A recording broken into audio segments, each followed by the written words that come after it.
여러분 안녕하십니까? 경제 현장 오늘입니다. 정치권이 대혼란 속으로 빠져들면서 경제 현안들이 뒤로 밀리고 있습니다. 이 사상 초유의 총리 해임 건의안 가결, 또 제1야당 대표에 대한 체포동의안 가결, 그리고 민주당 원내 지도부 총사퇴까지 이 전국이 한치 앞을 바라볼 수 없는 상황으로 치닫으면서 민생을 챙길 겨를이 없어 보입니다. 국회를 바라보는 국민들의 시선에는 걱정이 가득합니다. 이 산적한 경제 현안들은 어떻게 되는 건지, 또 여야 대치 상황 속에 꽉 막힌 전국의 물꼬를 어떻게 터야 할지 오늘 금요 경제 토론에서 짚어보겠습니다. 경제 현장 오늘 지금 시작합니다. 자, 함께해 주실 두 분 소개해드리겠습니다. 정태욱 전 의원, 박원석 전 의원 나오셨습니다. 두 분 어서 오십시오. 예, 반갑습니다. 네. 정치권 상황이 경제를 덮어버리는 형국입니다. 먼저 어제 국회 본회의 어떻게 보셨습니까, 의원님? 어제 이제 국무총리 해임 건의안, 또 이재명 민주당 대표에 대한 체포동의안 두 가지 이제 인사에 관한 사항이 본회의에 상정이 됐기 때문에 네. 예정됐던 정상적인 안건 처리가 어려울 걸로 봤습니다. 네. 뭐 그런 그 예측대로 그 교권 회복 관련된 법안 네 가지만 그 이 두 해임 건의안 표결 전에 그 해임 건의안과 체포 동의안 표결 전에 법안이 통과됐고 이재명 대표 체포 동의안이 처리되는 순간 사실 본회의가 파행이 됐습니다. 네. 그런 바람에 이제 예정돼 있던 법안이 한 90여 건 됐는데요. 밀릴 수밖에 없게 됐고요. 그 90여 건의 법안들 중에는 노란봉투법처럼 여야 합의가 이루어지지 않은 그런 법안들도 있지만 또 여야 합의가 된 법안들도 민생 법안들도 상당히 있는데 그것도 처리가 미루어졌습니다. 네. 지금 25일 날 본회의가 예정이 돼 있어서 25일 본회의에서 얼마나 처리가 될지는 모르겠습니다만 자칫 지금 여야 합의가 이루어지는 법안도 이게 뭐 국정감사 뒤로 밀릴 수 있는 그런 상황이 아닌가 싶습니다. 네. 정 의원님은 어제 상황 보시고 어떤 생각이 드셨나요? 뭐 90여 가지의 그 관련 법이 통과가 안 됐는 건 맞지만은 그 제가 바라봤을 때 현재와 같은 상황에서는 의미 있는 법안은 별로 없다고 생각합니다. 오히려 노란봉투법 같이 통과 안 되는 것이 훨씬 좋은 법안들이기 때문에 네. 그는 뭐 큰 의미가 없다고 생각합니다. 오히려 지금과 같은 경우에는 야당이 저렇게 강력한 상태에서 여야 합의했다 하더라도 대부분의 법률이 규제를 강화하는 법이지 규제를 완화하는 법들은 거의 없습니다. 네. 그렇다면 거기에 이재명 대표 그 체포 동의안이 가결됐다고 해가지고 그 다음 법안들이 통과 안 됐다고 해서 큰 뭐 국정에 문제가 있다고 저는 생각하지 않습니다. 네. 다만 이제 이번에 어제의 혼란 상태를 어떻게 바라봐야 되느냐 하면은 이제까지 여야가 극단적으로 대립할 경우는 많았습니다. 그런데 그 대부분은 그래도 나름대로 이념과 정책을 갖고 갈등과 대립했다면은 이번 사태는 그냥 이재명이라는 사람의 개인의 비리를 갖고 공천권을 가지고 있는 사람이 당대표고 거대 야당의 대표다 보니까 그거를 방어하기 위해서 이렇게 온 국정이 볼모로 잡혔던 것이 이제 비로소 터졌다고 생각을 합니다. 그래야 되기 때문에 당장은 오히려 더 혼란하고 특히 야당 입장에서는 자기들 내부적인 혼란을 막기 위해서 더 강경하게 정부를 공격할 가능성이 있지만 그러나 이 근본적인 문제의 핵심은 개인 비리를 가지고 그걸 막기 위해 가지고 공천권이라는 167석의 거대 야당의 공천권을 갖고 동원하던 것들이 터져버렸기 때문에 오히려 앞으로는 더 뭐 아주 좀 장기적으로 한두 달 지나고부터는 더 합리적으로 국회가 돌아가지 않을까 그런 네. 생각을 합니다. 뭐 당장은 혼란 상황이 이어질 수밖에 없고요. 다음 주에 영장 심사 기일이 잡혔습니다. 26일 화요일 오전 10시인데 이 대표가 지금 단식을 중단하지 않고 있기 때문에 출석 여부도 사실 좀 불투명합니다. 어떤 상황을 예상하시나요, 의원님? 일단 영장 실질 심사 결과를 예단하기는 좀 어렵습니다. 네. 사법적 심사라는 것은 어쨌든 재판부가 법에 따라서 여러 가지를 검토하고 내리는 거기 때문에 그게 뭐 기각이 될 거다 내지는 영장이 발부될 거다 이거 쉽사리 예단하기가 어렵고 또 예단하는 것도 별로 큰 의미가 없다고 네. 보고요. 다만 이제 이 결과가 나왔을 때 그 결과에 따라서 이재명 대표의 앞으로의 거취 전망은 180도 다른 상황을 맞이할 수 있다고 생각해요. 네. 영장이 기각된다면 당내에서 이재명 대표에 대한 일정한 정치적 불신임이 있었음에도 불구하고 그동안의 검찰 수사가 무리했다라는 여론이 한편에 생길 거고 네. 이재명 대표는 다시 당대표직에 복귀해서 내년 총선까지 특별한 문제 없이 사실은 당대표직을 행사할 가능성이 높아지게 되죠. 반면에 구속이 된다면 민주당 내부의 어떤 분열과 이 경랑이 내홍이 더 커지지 않을까 싶습니다.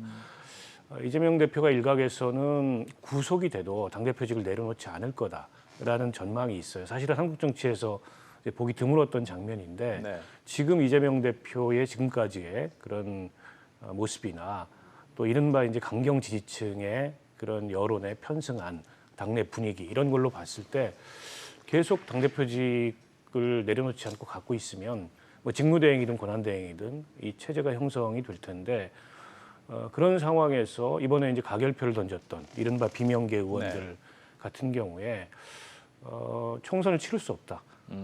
그리고 악화되는 민심을 감당할 수 없다. 이런 여론이 비등할 거고 네. 아마 당이 거의 분당 수준에 이르는 그런 내분에 휩싸일 가능성이 높다고 보고요. 네. 물론 이재명 대표가 당대표직을 내려놓고 한 걸음 물러서고 이른바 친명과 비명 간의 대타협을 통해서 새로운 어떤 지도 체제를 만들고 당 쇄신에 나설 가능성도 있습니다. 네. 희박하긴 하지만 뭐 그런 상황이 된다면 어쨌든 지금의 이런 내분 양상이 수습 단계로 접어들 거고 그렇게 되면 오히려 국민의힘이 긴장을 해야 되는 지금까지 국민의힘의 제1의 총선 전략은 이재명 방탄 프레임을 계속 만드는 거였는데 네. 이제 그게 사라지면서 오히려 국민의힘이나 윤석열 정부가 보이고 있는 그 일방적인 국정 운영이나 이런 어떤 여권의 약점이 노출되게 되는 그런 상황을 맞이할 수도 있다고 봅니다. 지금 방금 박 의원님께서 국민의힘이 긴장할 수도 있다라고 말씀을 해주셨는데 어쨌든 다음 주 이 법원의 실질 심사까지 영장 실질 심사까지는 국민의힘도 긴장해야 되는 건 맞잖아요. 어떤 결과가 나오느냐에 따라 달라질 것 같은데 예, 어떻게 보세요? 어떤 결과가 나오냐에 따라 달라지는데 그러나 이제까지 언론에 보도 나온 걸 기준으로 하면은 아마 구속영장이 발부될 가능성은 굉장히 높다고 봅니다. 왜냐하면 특히 이번에 이제 대신 해외 송금하고 이런 것에 대해서는 아예 그 개인적으로 결재까지 이재명 대표가 17번 보고했다. 그런 것의 증언도 있고 그리고 네. 실제 거기에 대한 결재를 했는 문서까지 나온 상황에서 그거를 아마 증거를 채택하지 않을 수가 없고 그리고 또 우리가 그 구속 영장이 발부되는 중요한 요건이 사안의 중대성하고 그 증거 인멸의 가능성인데 철저하게 자기가 증거를 부인해 왔고 네. 그리고 또 관계자들에게 거짓 증언을 하도록 교사한 이런 흔적들이 많이 남아 있기 때문에 구속영장이 발부될 가능성이 높다고 생각을 합니다. 근데 이제 구속영장이 발부되었을 때에 어떤 일이 나타날 거냐 이래 봤을 때 이재명 대표 이제까지 행태를 보면 자기의 이익을 위해서는 어떠한 이득도 손에 잘 안 놓치는 경향을 가지고 있기 때문에 네. 아마 구속되어도 옥중에서라도 당대표 권한을 100% 행사하려고 하고 당대표 권한의 가장 핵심은 공천권을 절대 놓으려고 하지 않기 때문에 그렇게 되면은 상당히 이제 분란이 커질 가능성이 있고 그런데 아까 박권석 의원님 이야기하셨듯이 만약에 그 가능성은 적지만은 이재명 대표가 뭐 시원하게 자기 어떤 권한을 내놓고 네. 만약 온건하고 합리적인 분이 당 대표 내지 비대위원장이 된다면은 지금 사실 국힘당 자체가 상당히 인기가 없는 상황이기 때문에 내년 총선은 결정적인 위기에 맞이할 수 있지 않느냐 그런 생각을 합니다. 네. 분수령에 있는 건 맞는 것 같아요. 네. 지금 여야 대치 상황 속에서 이 사건이 지금 어떻게 전개가 될 것인가에 지금 초점이 지금 맞춰져 있고요. 정치권 얘기는 이 정도로 좀 정리를 했으면 좋겠고요. 대신 이제 어제 지금 처리가 불발됐던 법안들 좀 얘기 좀 해봤으면 좋겠습니다. 앞서 박원석 의원님께서 짚어주셨던 노란봉투법 이게 결국 상정 주체 되지 못했는데 그럼 이제 앞으로 어떻게 되는 건가요? 이거는? 일단 본회의 상정 요건은 갖췄습니다. 네. 이게 이제 상임위를 통과했기 때문에 그리고 일정 기간이 도과됐기 때문에. 근데 이제 국회의장께서 어쨌든 여야 간에 이 법안을 둘러싼 대치를 감안해서 아직 상정을 안 하고 계속 뭔가 중재를 하기 위해서 노력을 하는데 워낙에 이게 이제 이 대립이 쉽게 접대기 어려운 그런 대립이다 보니까 네. 중재안이 만들어지지는 않고 있습니다. 그래서 민주당에서는 어쨌든 25일 날 본회의에라도 상정을 해서 이제 통과를 시켜야 된다. 본회의장에서 어쨌든 표결을 해야 된다라는 주장을 하고 있고, 그럴 경우에 여당에서는 뭐 필리버스터를 통해서 법안 처리를 저지하고, 또 필리버스터로 저지가 사실은 안 됩니다. 필리버스터는 일정 이제 그 회기 내에만 가능하기 때문에 네. 그러면 뭐 대통령 거부권이 또다시 행사될 수 있는데, 지금까지 이제 대통령 거부권이 몇 차례 행사됐지 않습니까? 네. 근데 이런 일종의 민생 법안에 대해서 또다시 거부권이 행사되는 게 바람직하냐라는 논란에 휩싸일 가능성이 있고요. 어쨌든 이 노란봉투법은 그동안에 이 노조의 파업에 대해서 이 손해배상, 기업들이 제기하는 손해배상이 지나치게 광범위하고 무분별하게 진행이 되다 보니까 네. 그로 인해서 노동기본권이 오히려 제약되는 이런 상황을 막기 위해서 해외 입법이나 이런 걸 참고해서 만든 거기 때문에 여당에서도 무조건 이 거부감을 가질 게 아니고 법안 내용에 대해서 일부 수정을 가하더라도 진지한 논의가 필요하다는 생각이 들고요. 네. 또 한 가지는 이게 이제 하청 노동자들이 쟁의행위를 할 때 그 교섭의 대상이 좀 불분명한 문제가 있거든요. 그렇죠. 사실상 근로감독 지위를 원청이 다 함에도 불구하고 네. 원청은 교섭 대상에서 제외되어 있음으로 인해서 실질적인 이 교섭권이 보장이 안 되는 문제가 있습니다. 따라서 이 파업 시의 손배 제한과 더불어서 그런 교섭 대상을 원청까지 확대하는 그런 내용을 포함하고 있는데, 그 역시 저는 합리성이 있다고 보거든요. 그런 면에서 여당도 혹은 정부도 무작정 이걸 무슨 민주노총 방탄법이다 이런 식으로 폄훼하고 거부할 게 아니고, 네. 실질적으로 이런 노동자들의 우리 헌법과 법률이 보장하고 있는 노동 3권이 보장될 수 있도록 법안 내용에 관한 논의에 나서야 되지 않을까 싶습니다. 네. 지금 박 의원님께서 뭐 노란봉투법 내용을 좀 짚어주시면서 합리적인 내용이 있다고 말씀하셨는데, 정 의원님 동의하십니까? 어떻게 보세요? 이제 기본적으로 노동쟁의에 관한 법률의 어떤 그 성격을 봤을 때에, 사실 지금의 노동쟁의법은 1960년대, 70년대 중화공업을 전제로 해가지고 대규모가 아침 9시부터 저녁 6시까지 근로를 전제로 하는 상근직을 전제로 하는 노동법입니다. 네. 그런데 지금 이제 4차 산업혁명 이 시대 때는 근로 형태 자체가 굉장히 다양해졌지 않습니까? 파트타임도 많아졌고, 그리고 또 일하는 형태도 초집중 근무에다가 조금 여유 있게 생활하는 이 여러 가지 형태가 있기 때문에 기존에 있는 법률 자체가, 노동법 자체가 굉장히 시대에 뒤떨어진 법입니다. 네. 그러면은 아까 지금 박원석 의원님 이야기하신 대로 노동쟁의법을 노동자 입장에서 저는 아쉬운 점이 있다면은 또 사용자 입장에서도 아쉬운 부분이 여러 가지가 있거든요. 이 노동봉투법에 들어가지 않았는, 예를 들어서 점거 농성을 하는 경우가 많이 있지 않습니다. 네. 그리고 또 대책 노동을 시키는 걸 우리 법에서는 거의 금하고 있거든요. 이런 것들을 놔둬놓고 같이 사용자가 필요로 하는 노동조합법의 개정과, 그리고 또 근로시간이 과도하게 문재인 정부 때 단축된 부분을 또 푼다라든지, 아니면은 뭐 노동시간은 그렇다 하더라도 이거를 유연성을 높인다라든지, 이런 것하고 종합적으로 해야 되지, 지금 현재 노란봉투법에 나타나는 한 4가지 정도, 폭력 행위를 이야기한 거 제외한 모든 손해배상을 아예 대상에서 제외시킨다라든가, 그다음 사용자 범위를 이제 확대해 가지고 아까 그때 하청 노동자라든지 플랫폼 노동자들한테 대해서도 플랫폼을 대상으로 하거나 원청 사업자를 대상으로 한다라든지, 그다음 뭐 이런 이제 모든 이제까지는 노동 쟁의의 대상이 근로 조건에 관한 것이라고 한정되어 있던 거를 노사가 합의가 되지 않는 것은 모두 다 하게 만든다든지 이렇게 한다라는 거는 너무 친노동, 안 그래도 지금 노동자의 권한이 워낙 센 상황에서 네.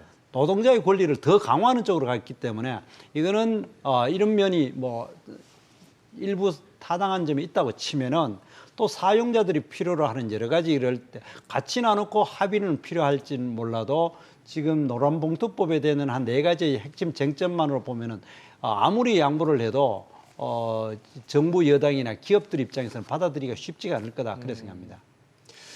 양보를 못 하겠다는 거잖아요. 네. 지금 여야가. 그러면 계속해서 이런 대치 종국이 갈 수밖에 없을 것 그러니까 같은데. 그걸 한다면은 네. 사용자들이 필요로 하는 여러 가지 그 근로 시간에 대해서 유연성을 높이는 법안 내용, 그리고 또 그 점거 농성을 그 불법화 시킨다든지, 그다음 대체 근로를 허용하는 이런 사용자 측에서 필요로 하는 여러 가지 또 노동쟁의에 관한 법률을 개정하고 싶어하는 거하고 같이 협의가 돼줘야지.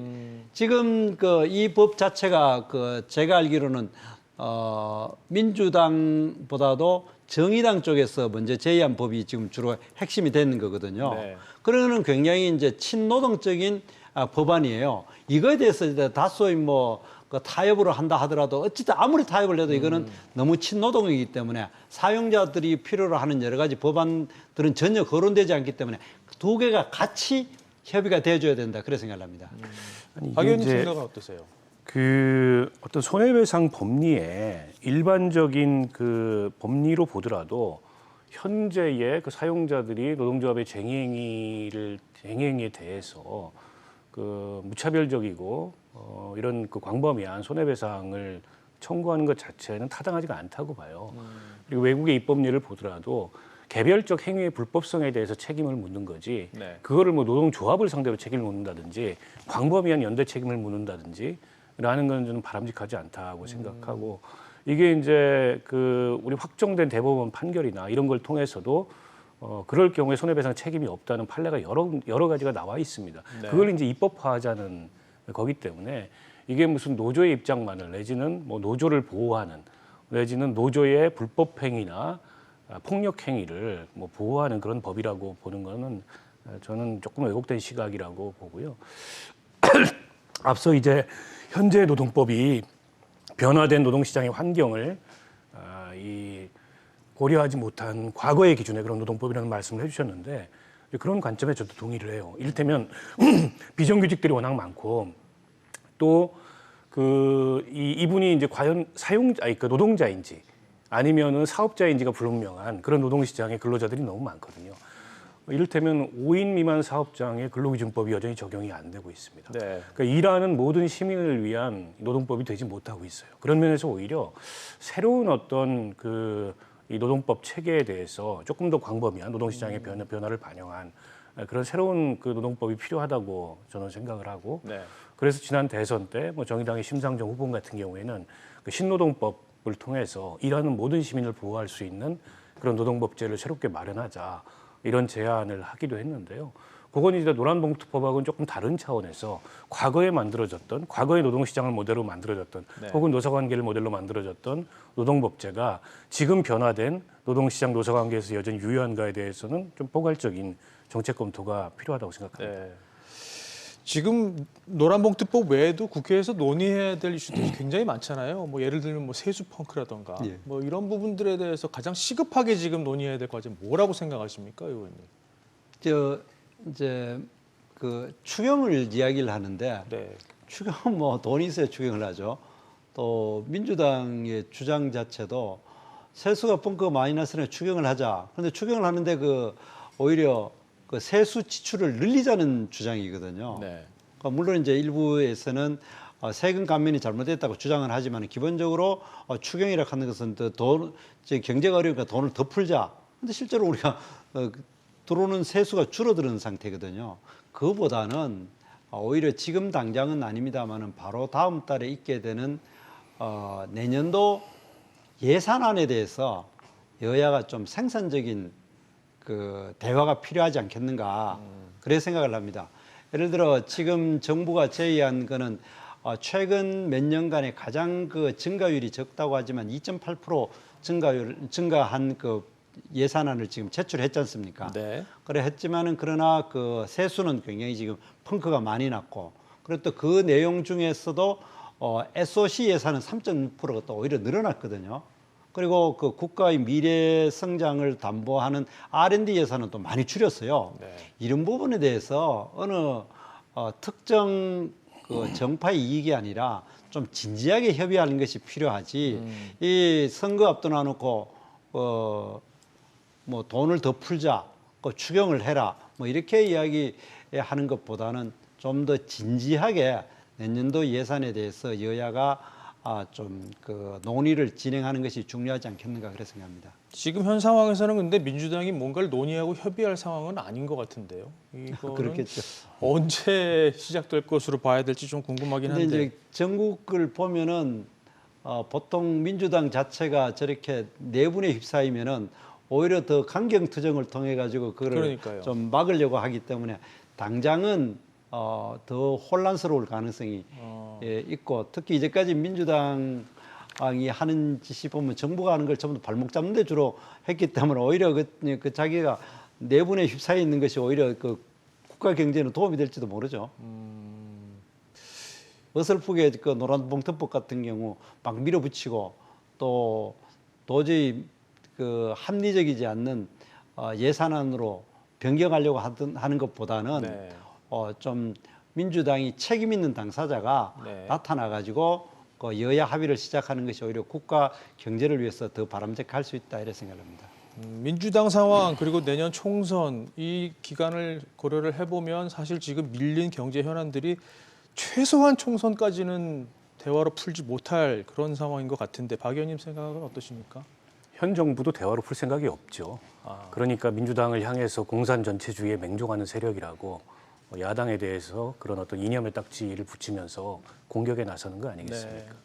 그러니까 국정 운영의 책임은 야당한테 있는 게 아니에요. 국정 운영의 책임은 정부와 여당한테 있다는 사실을 지금 윤석열 대통령이나 국민의힘은 좀 망각하고 있는 것 같아요. 단지 민주당이 다수라는 이유로 민주당이 국정 운영에 협조를 안 해서 모든 것이 안 되고 있다. 그거는 윤석열 대통령이나 국민의힘의 주장일 뿐이고 네. 과연 이 정부나 여당이 뭘 하고자 하는 정부냐, 뭘 하고자 하는 정권이길래 지금 저 공산 전체주의 같은 세력, 공산 전체주의 세력에 맹종하는 그런 야당이라는 비난이나 하고 앉아 있고 이념 전쟁을 선포하고 또 그런 이념 전쟁을 수행할 만한 그런 싸우자는 인물들로 내각을 인선하고 네. 이러고 있는지 국민들이 이해를 못 하잖아요. 때문에 이걸 뭐 야당 탓하고 이재명 대표 탓한다고 될 문제가 아니고 이제 이재명 대표 탓할 수 없게 될 수도 있습니다. 이재명 대표 구속되면 어떡할 거예요? 더 이상 탓할 때도 없습니다. 책임을 돌릴 때도 없고. 그러면 또 이제 이게 다 문재인 정권 책임이고 문재인 대통령 책임이다. 이렇게 할 건가요? 그러면은 남 탓하다가 이제 5년 다 그냥 허송세월 하면서 지나가는 겁니다. 네. 그래서 민생 관련된 경제 관련된 주요 법안이 통과가 안 되는 것도 또 내년 예산안 관련된 원활한 협의와 또 합리적 조정이 안 되는 것도 일차적인 책임은 정부 여당에 있습니다. 네. 정부 여당이 설득의 정치를 안 해요. 그냥 이거 할 테니까 내 마음대로 하게 해달라. 세상에 그렇게 국정 운영이 어떻게 이루어집니까? 그런 면에서 봤을 때 저는 더 이상 남 탓하고 야당 탓할 게 아니고 정부나 여당 스스로 먼저 돌아보고 야당을 국정 운영의 파트너로 존중하면서 대화하고 협상을 통해서 현안을 해결하려는 모습을 보여야지 그런 모습을 보이지 않으면서 다 야당 문제다라고 얘기하는 거 온당치 않다고 보고요. 일단 민주당의 원내 지도부가 사퇴를 했습니다. 네. 근데 이제 국회에서의 협상은 원내 지도부의 역할인데 원내 지도부가 빨리 선출이 돼야 이게 뭐 국정감사 일정도 지금 이제 곧 시작이 될 거고 또 법안 처리나 기타 예산 일정이 수행이 될 텐데 지금 예상키로는 뭐 추석 전에 빨리 선출할 거다라고 얘기하는데 원내 지도부가 일단 선출이 되는 게 중요하고 선출돼도 지금 양상이 민주당의 이제 일종의 내부 진통 양상이 한동안 지속될 거기 때문에 이게 여야 간의 유의미한 협상이나 뭔가 이게 정기국회 운영에 관한 뭔가 진전된 합의나 이런 게 한동안 조금 나오기가 어렵지 않을까 싶어요. 네. 게다가 10월 11일 날 재보궐 선거가 있고 그게 내년 총선의 수도권의 민심을 가늠해 볼 수 있는 그런 가늠대가 될 수 있다라는 평가가 있어서 네. 또 강서 재보궐 선거에 일정하게는 여야가 이를테면 추석 연휴가 끝나고 나서부터 10월 11일까지 집중하는 이제 그런 모습이 나타날 가능성이 있어서 당분간 국회는 조금 공전되는 모습을 네. 보일 수밖에 없어요. 근데 네. 앞서 말씀하셨듯이 올해 예산안 처리나 정기국회 법률안 심사나 굉장히 중요합니다. 윤석열 정부도 국정 운영에 이제 이 절반 가까이 오고 있고 내년 총선이 있기 때문에 성과를 내야 돼요. 지금처럼 다 야당 탓한다 그래서 국민들이 내년 총선에 그래 이건 야당 잘못이야 야당 심판하자 이렇게 안 됩니다. 네. 윤석열 정부의 국정 운영 실적이 뭔지 성과가 뭔지를 평가하게 돼 있습니다. 그러면 그거는 예를 들어서 예산으로 법률안으로 그리고 윤석열 정부가 하고자 하는 이 정책을 국회를 통해서 구체화시켜야 되는데 그런 모습이 지난 2년 동안 전혀 없었기 때문에 이번 정기국회가 중요하다고 보고요. 아까 이제 예산안 관련돼서 뭐 추경이나 그다음에 이 긴축 예산 말씀을 하셨는데 저는 일종의 이제 재정 관료주의가 다시 이 정권 들어서 너무 득세하는 것 같아요. 긴축은 좋은 거고 확장은 나쁜 거다. 그렇지 않습니다. 거기에는 정답이 없습니다. 해당 시기에 경제 상황이 어떤지 또 어떻게 국가 재정을 운영할 건지에 따라서 때로는 긴축을 선택할 수도 있고 때로는 확장을 선택할 수도 있는 건데 네. 지나치게 이 기재부 관료들이 주도하는 재정 관료주의에 사로잡혀서 이념적으로 긴축은 좋은 거고 감세는 좋은 거고 확장과 증세는 나쁜 거다. 여기에 사로잡혀 있는 게 아닌가 싶습니다. 여야 대치 국면이 좀 빨리 풀렸으면 좋겠는데 첩첩산중입니다. 지금 박 의원님 말씀하신 것처럼. 근데 여기에 또 최근 기름을 부은 사건이 있었죠. 이 감사원 발표, 예. 집값 통계를 문재인 정부 때 조작을 했다라는 건데 메가톤급 충격파가 지금 이어지고 있습니다. 이 부분에 대해서는 어떻게 보시는지 이거는 정 의원님 먼저 말씀 부탁드립니다. 그 한 사회에는 그 인프라가 중요하죠. 사회 간접 자본이라고 하는데 그 사회 간접 자본이라고 하는데 속에는 그 물리적인 것이 많이 포함되어 있습니다. 예를 들어 도로, 항만, 철도. 그런데 그것 이외에 한 사회가 지탱하는 그리고 선진국이 되는 중요한 인프라가 소프트웨어에 의한 인프라거든요. 네. 그 대표적인 것이 뭐 가장 눈에 많이 띄는 거는 치안이나 안전. 그러지만은 또 하나는 중요한 것이 이 국민들 간에 그래 또 국민과 그 정부 간의 어떤 신뢰 이런 게 있거든요. 근데 그렇다 보면은 이 그 통계를 조작한다라는 거는 이 국가가 존립하고 선진국으로 지탱하기 위한 소프트웨어에 관한 인프라를 엄청나게 훼손시킨 것이다. 그리고 이거는 단순히 문재인 정부의 잘못된 소득주도 성장 정책을 잘못되거나 부동산 정책의 그 치부를 가리기는 수준을 넘어가지고 이게 공개됨으로 인해 가지고 앞으로 우리나라의 그 정부가 발표하는 통계 자체에 대해서 국제적인 신뢰를 과연 가질 수가 있는지. 예를 들어 가장 대표적인 우리나라가 주식 가격이 저평가받는 중요한 이유가 회계 투명성이 없기 때문에 많이 저평가를 받았고 그래가지고 그 20대 국회 때에 그 회계 제도를 굉장히 바꾼 적도 있습니다. 그런데 이번에는 국가가 발표하는 통계 자체가 우리 중국 정부가 발표하는 통계를 잘 안 믿듯이 우리가 지금 중국하고 비슷한 수준으로 만든다라는 것은 심각한 문제다 그렇게 생각을 합니다. 그런데 다만 이것이 또 너무 또 이 전 정부 탓하는 식으로 또 이게 그때가 여야 뭐라 그러나 논쟁으로 가버릴까봐 그러나 어쨌든 굉장히 잘못한 행동을 그 문재인 정부 때 했다. 그건 분명한 것 같습니다. 여야 논쟁으로 이미 갔고 근데 중요한 건 아직 이게 사실 확인이 안 됐고 수사가 이제 진행될 거라는 거잖아요. 그 부분이 좀 중요한 것 같은데. 맞습니다. 네. 그래서 중간 감사 결과 발표고 수사 의뢰이기 때문에 이제 수사를 통해서 실제 통계 조작이 있었던 건지 팩트가 확인이 되는 게 우선 네. 중요할 것 같고요. 현 정부 들어서서 감사원의 이제 감사가 지난 정권을 향한 너무 정치적이지 않느냐라는 지적이 끊이질 않아요. 비근한 예로 서해 공무원 피살 사건, 그것도 이제 중간 감사 결과를 발표하고 수사 의뢰를 했는데 사실은 감사원법에 따르면은 감사위원회의 의결을 거쳐야 되거든요. 네. 근데 서해 공무원 피살 사건 아직도 감사위원회 의결이 안 나왔습니다. 결국에 감사위원회 의결을 우회하는 방식으로 중간검사 감사 결과를 발표해서 여론전을 펴고 검찰에 수사 의뢰하고 이 패턴이 반복되고 있는데 이번 사건도 그런 거 아니냐. 그런 면에서 아직까지 통계 조작이 있었다고 단정하기 어렵고 다만 부동산 통계에 좀 이상한 그 납득하기 어려운 이제 그런 정부의 발표는 있었어요. 한국 부동산원 통계하고 KB 통계하고 물론 이제 이 조사 방법의 차이나 이런 것 때문에 차이가 나타날 수 있어도 그 격차가 너무 커서 네. 이게 좀 납득하기 어려운 격차 아니냐 이런 지적이 당시에 전문가들도 많이 있었거든요. 네. 그런 면에서 과연 그 정부의 당시에 부동산 통계에 대한 그 취사 선택이 적절했는지에 대해서 평가하고 들여다볼 필요가 있고 이미 수사 의뢰가 됐기 때문에 수사도 할 필요가 있는데요. 네. 그러나 또 이걸 가지고 지나치게 정치 공세로 또 지난 정부에 대한 일종의 이제 사정 이런 식으로 뭐라는 거는 바람직하지 않고 그렇게 되면 신구 정권 간에 또다시 이제 긴장이 걸리고 내년 총선 이 국면에 전 정권을 향한 수사 또 전 정권에서는 정치 보복이다. 이 프레임이 반복될 거거든요. 그거 저는 지금 윤석열 정부의 국정 운영에도 아무 도움이 안 된다고 봅니다. 네, 의원님 짚어주신 흐름은 뭐 불가피하게 그쪽으로 갈 수밖에 없는 상황인 것 같아요. 근데 이제 집값뿐만 아니라 지금 소득 주도 성장 관련 지표도 지금 부풀렸다고 감사원이 지금 얘기를 했잖아요. 이거에 대해서 지금 문재인 전 대통령이 직접 나서서 뭔가 뭐 고용률도 사상 최고고, 그다음에 임금격차 감소, 또 사회보험 가입도 확대됐다, 이렇게 지금 직접적으로 나서서 설명을 했단 말입니다. 예. 이 부분은 어떻게 보셨습니까? 전직 대통령이 직접 나섰다.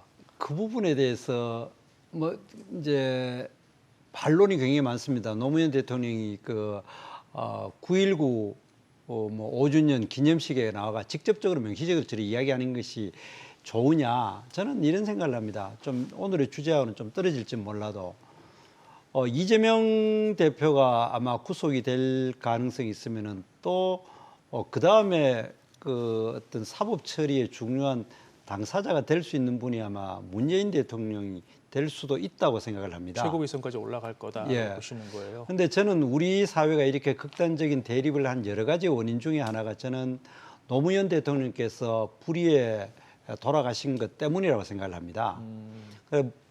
제가 그때 당시에 청와대에 있었는데 그분이 그때 당시에 제가 알기로는 그때 최고 정권 그 수뇌부에서는 구속하는 것을 바람직하지 않다고 생각을 했는데도 불구하고 뭐 어쨌든 상황이 있어가지고 그분이 돌아가시고, 그래 돌아가시니까 우리 좀 진보 내지 좌파 쪽에 있는 분들은 보수 정권에 대한 뭐 또 강력한 어떤 원한을 갖게 되고, 그것이 결국 이명박 대통령이나 박근혜 대통령에 대한 구속으로 또 이어졌고, 또 이 정부에 들어와 가지고 뭐 또 그런 또 다른 불행이 이어져서는 안 된다고 저는 생각을 합니다. 그런 차원에서는 또 문재인 대통령께서 좀 다소 억울한 면이 있더라도 저렇게 전면으로 나서기 시작하면은 또 불행한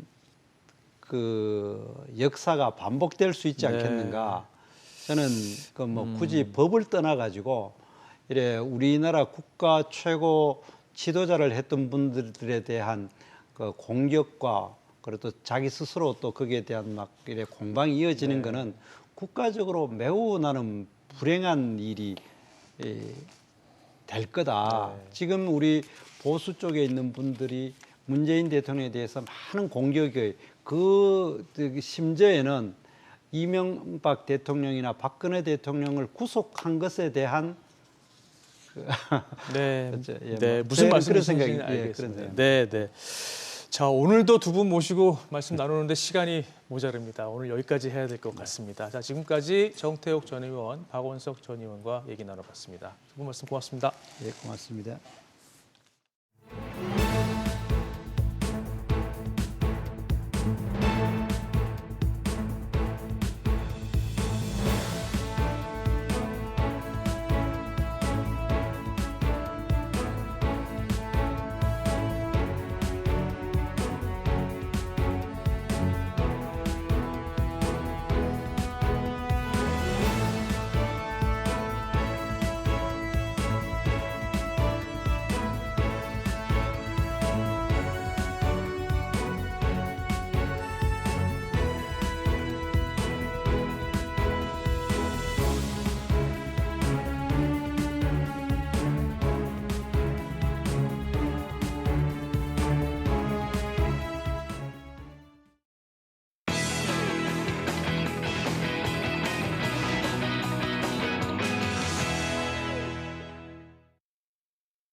경제어제 오늘 초대석으로 이어갑니다. 오늘은 우리나라 회계업계의 대선배 한 분을 모셨습니다. 1세대 회계사로 선진 회계 기법을 도입하고 한국을 대표하는 회계법인을 만들고 키우신 분인데요.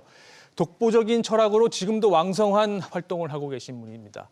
3일회계법인의 서태식 명예회장 모셨습니다. 회장님 어서 오십시오. 먼저 요즘 어떻게 지내시는지 근황이 좀 궁금합니다. 요즘도 바쁘시죠? 바쁘지는 않지만은 매일 하는 일은 있습니다. 네. 어제는 행사가 있었고 그저께는 골프를 치고 네. 그랬습니다. 여전히 뭐 자기 관리에 뭐 철저하신 상황이시네요. 운동도 열심히 하시고요. 네, 운동은 옛날에 제가 골프를 골프도 쳤지만은 스키를 아주 좋아했습니다. 네. 스키를 한 40년 넘어 열심히 탔는데 그 스키를 타자니 이거 평소에 운동을 해둬야 되는 겁니다. 체력, 네. 몸을 만들어둬야 되니까. 그래서 여름에도 겨울을 생각하면서 아, 그 몸 단련하느라고 네. 그 운동을 열심히 했는데 요즘 또 뭐 의사가 하지 말라고 그래서 그래서 이제 막 옛날 하던 그런 식으로 네. 뭐 좀 그 습관대로 네, 네. 뭐 스트레칭하고 체조하고 네. 뭐 스쿼트 좀 하고 그런 정도로 운동합니다. 네. 회장님 역시 뭐 왕성한 활동의 배경에는 체력이 뒷받침이 되고 계시는 것 그거 같아요. 중요합니다. 네.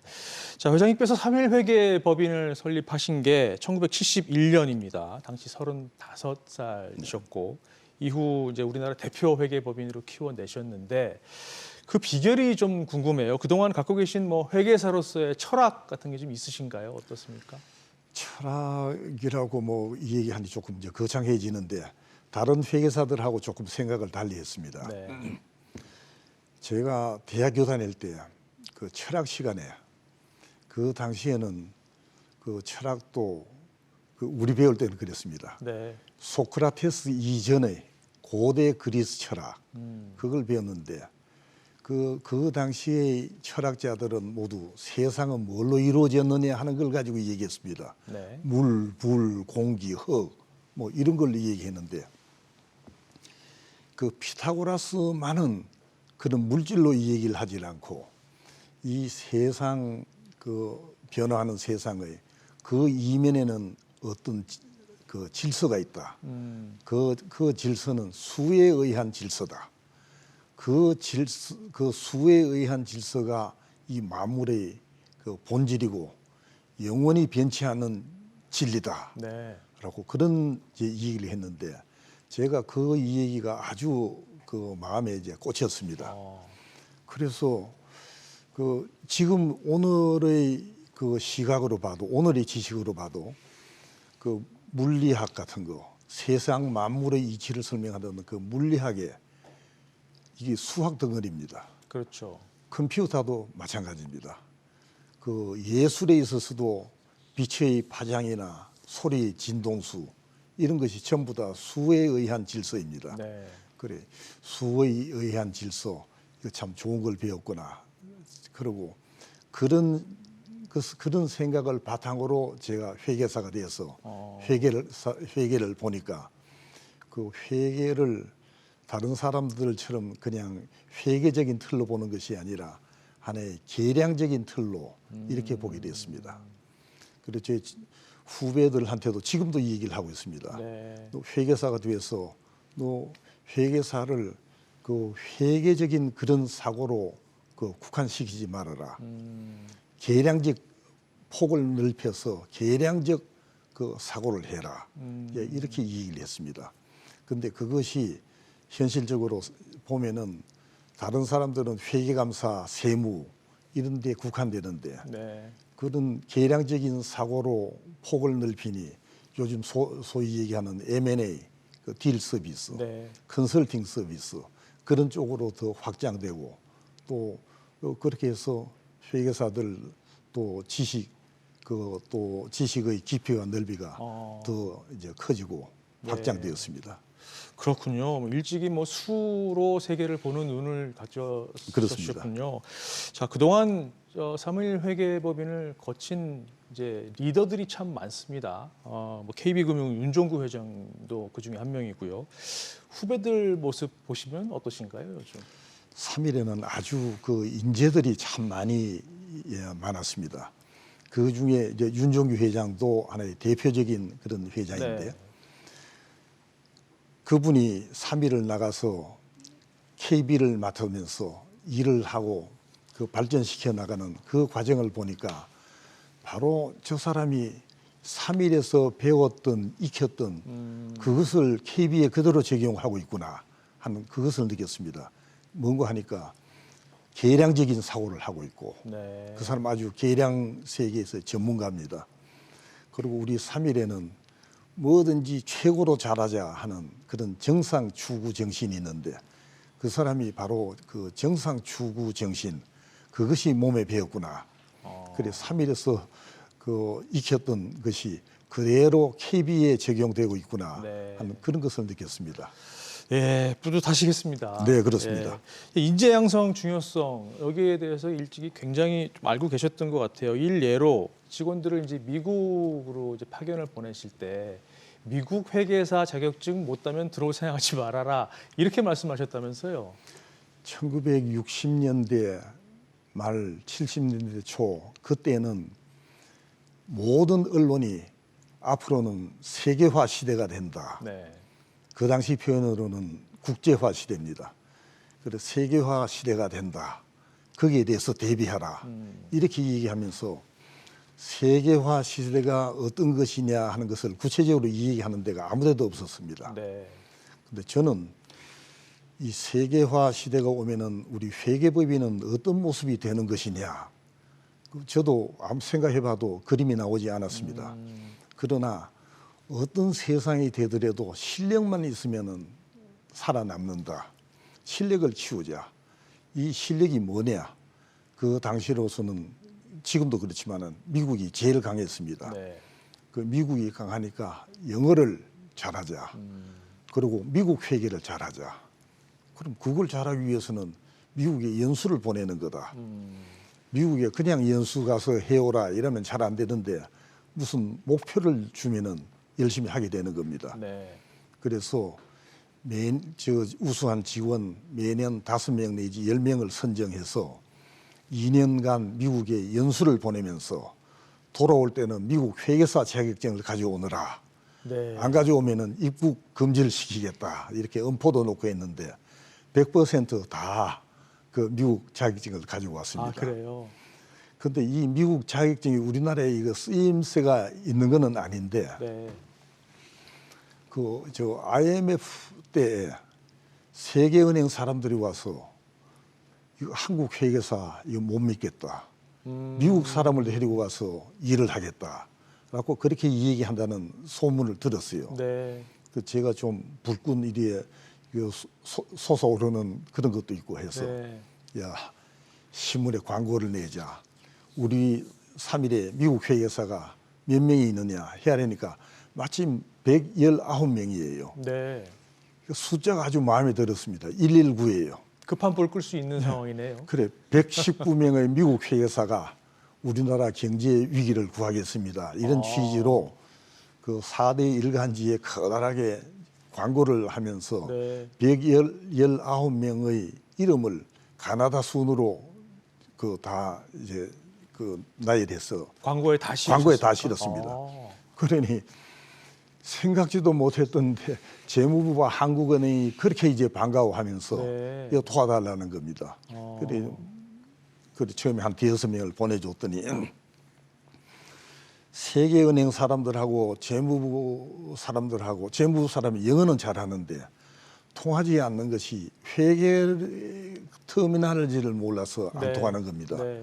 그래서 이 회계를 잘 아는 사람이 중간에 드니까 그 세계은행 사람들이 이거 궁금해하는 거 그거를 우리나라도 회계가 엉터리는 아니고 우리나라도 기업 회계 기준이 있어서 그 기준에 따라서 하는 것이다. 네. 그것이 이런 것이고 미국 기준은 이런 것이다. 차이점이 뭐다.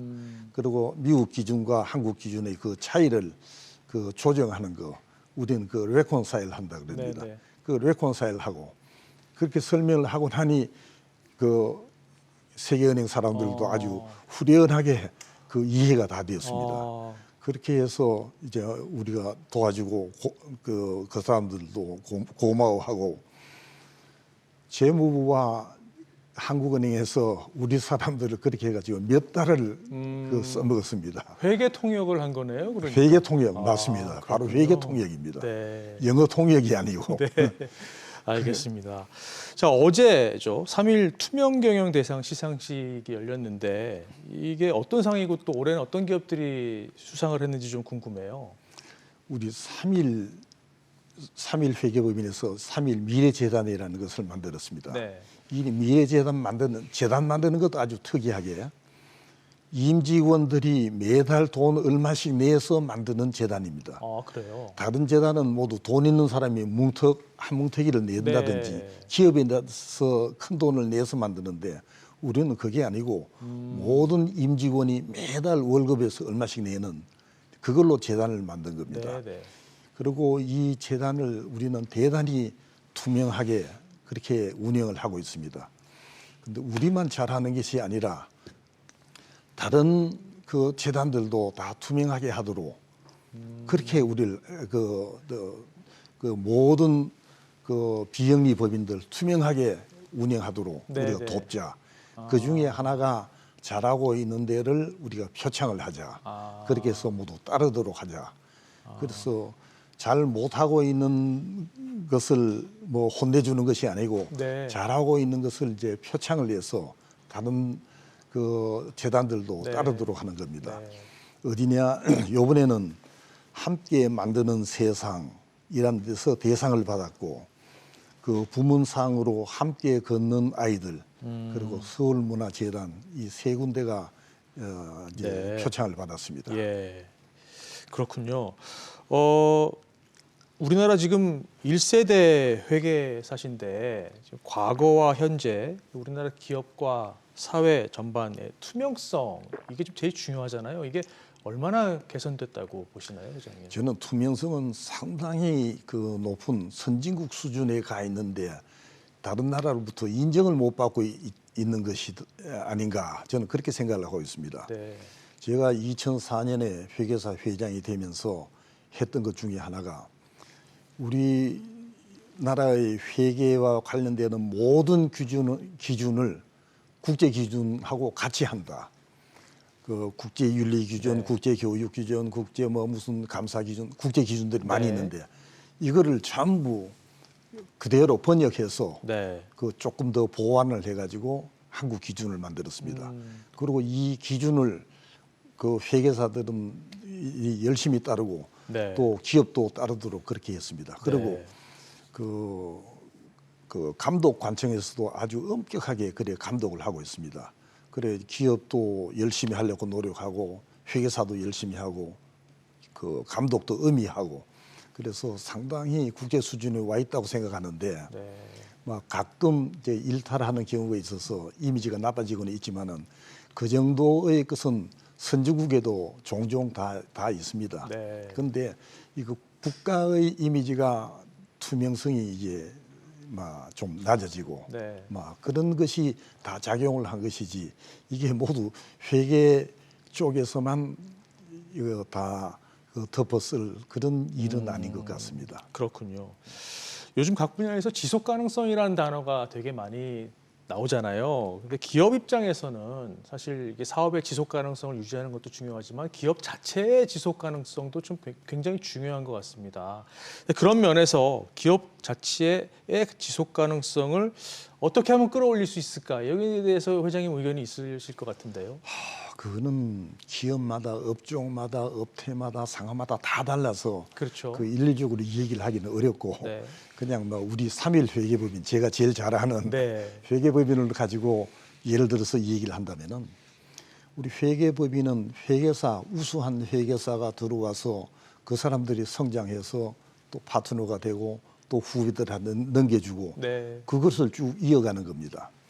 그래 우리는 가장 우수한 회계사를 뽑아서 아주 대우 잘하고 잘 교육시키고 그렇게 해서 성장시켜서 파트너를 만들고 네.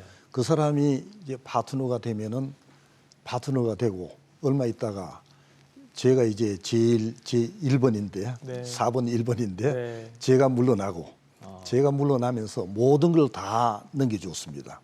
그 모든 걸 지분 1주도 안 가지고 모두 다 넘겨주고 이제 그것이 전통에 대해서 그 내 뒤에 따른 뒤를 이은 그 CEO들도 다 그렇게들 하고 있습니다. 네. 이렇게 그러니 이제 그런 식으로 하는데 처음에는 그것이 그 사람들이 내가 이렇게 하겠다 그러니까 네. 잘 그 긴가민가하는 이제 그런 게 있었습니다. 그런 거 하면 한 40년 전에는 우리도 노조하면 안 됩니까?라고 누가 와서 그래요. 네. 내가 절대 안 된다.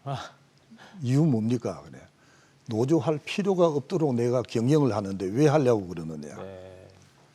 너들 들어와서 최후 잘해주고 있지 않느냐. 그리고 뭐 어려운 점이 없느냐. 늘 살피고 있지 않느냐. 그리고 너들 그 프로페셔널로 잘 키우고 있지 않느냐. 그리고 더 크면 너희들이 파트너가 되고 주인이 되는 거다. 이것이 우리 3.1 회계법인의 장래다. 그 과정에 네가 지금 있는 거다. 네. 노조 만들어서 나하고 대결하겠다는 얘기냐. 이렇게 하니 네. 모두 이제 수긍을 하고 노조도 없고 이것이 지속 가능하고 또 발전하는 기업이구나. 이렇게 이제 모두들 다 믿고 있습니다. 지금 5,200명인데 52년 창립 52년이 조금 넘어서 총원도 5,200명이 조금 네. 넘는 이런 조직으로 발전할 수 있었던 것이 바로 요즘 이 얘기하는 지속 가능 경영 또 그 건전한 그 가버넌스 네. 뭐 그것이 주된 그 바탕이었다고 네. 생각하고 있습니다. 알겠습니다. 오늘 시간 관계상 여기까지 좀 들어야 될 것 같습니다. 앞으로도 건강 잘 유지하시고 왕성한 활동 부탁드리겠습니다. 네, 감사합니다. 자, 지금까지 서태식 3.1 회계법인 명예회장과 함께 얘기 나눠봤습니다. 고맙습니다. 네, 감사합니다.